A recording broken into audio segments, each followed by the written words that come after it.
Dober dan, dobrodošli v epizodi 27. Danes bomo poslušali intervju s Slovencem, ki živi v Argentini. Slovenci ne živijo samo v Sloveniji. Imamo diaspore, naprimer v ZDA, v Avstraliji, v Kanadi, povsod po Evropi, največja diaspora pa je v Argentini.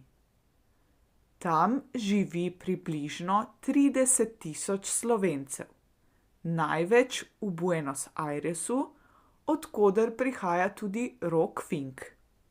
Danes sem se z njim pogovarjala. Zdravo, Rok, kako si? En lep pozdrav, v redu bi rekel, lepo. Super, prosim za začetek povej mi kaj o sebi. Kaj o sebi? Ja, rodil sem se pred davnem v daljnem Buenos Airesu, to je čist na južni polobli, in tam sem živel od takrat. Čeprav sem vedno bil Slovenec in sem pred nekimi 35 leti začel prihajati sem v Slovenijo vsako leto. Drugače pa zanimivega o meni, nič takega. Študiral sem administracijo podjetij, psihološko svetovanje in čeprav nisem končal tudi glasbo, petje in sem se s tem precej ukvarjal tudi. Zadnjih 20 let pa vozim taksi po tistem ogromnem mestu, ki je Buenos Aires. Zanimivo. In kakšen je Buenos Aires? Buenos Aires je neka čudna reč. Buenos Aires je ogromen, je lep, je grd, ima lepe četrti, ima mizerične četrti, ima grozen promet, je vsega dobrega in vsega slabega na kupu. Ok, in rekel si, da si bil že velikokrat v Sloveniji. Kolikokrat si že bil v Sloveniji in kaj ponavadi tukaj delaš? Ja nimam pojma kolikokrat, 30krat, 40krat, nekaj takega bolj, pa tam vsred.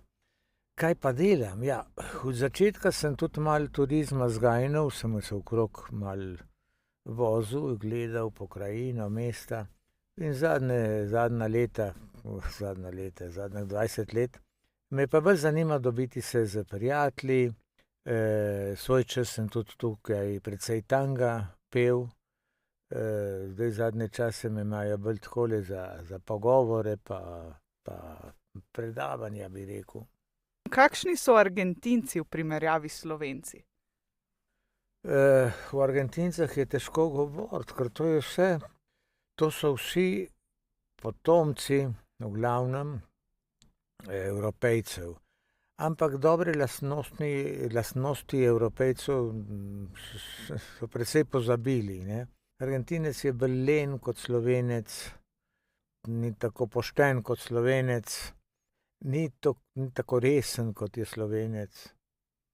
In katera hrana ti je boljša, argentinski steak ali slovenska hrana? To pa ne moreš reči, kaj je boljše, kar mi je bilo všeč tudi ne, ker vsaka po svoje ima zelo dobro. Mi je pa zelo fajn slovenska hrana, zelo fajn. V glavnem je to, ne, argentinski steak, to je meso, pa je vedno isto meso, čeprav so drugačni deli krave, govedine, ampak zmeraj meso, pa samo meso, pa malo solate zraven. Tle pa več, kako bi rekel, variacije. In katera je tvoja najljubša slovenska hrana? Skoraj vsaka, razen kakšne jetrce ali pa kaj takega, ampak klobase, pražen krompir, krofi, potice, kremšnite, vse. Super. Povej nam za konec še nekaj po kastilsko. Bueno, estos son mis últimos días acá en Ljubljana, en Eslovenia. Estoy muy contento de todo el tiempo que pasé y todo lo que hice, pero también estoy triste porque tengo que volver precisamente a Buenos Aires. Jaz sem razumela, zdaj pa prevedi še za ostale. če se bom spomnil, da so to moji zadnji dnevi tukaj v Ljubljani, v Sloveniji, in da sem zelo zadovoljen z vsem, kar sem počel v tem času, tudi pa nekako žalosten, ker se moram vračati v Buenos Aires. Rok, najlepša hvala. Ne, z veseljem. Ta epizoda je bila malo bolj komplicirana. Hvala, ker ste poslušali in se vidimo!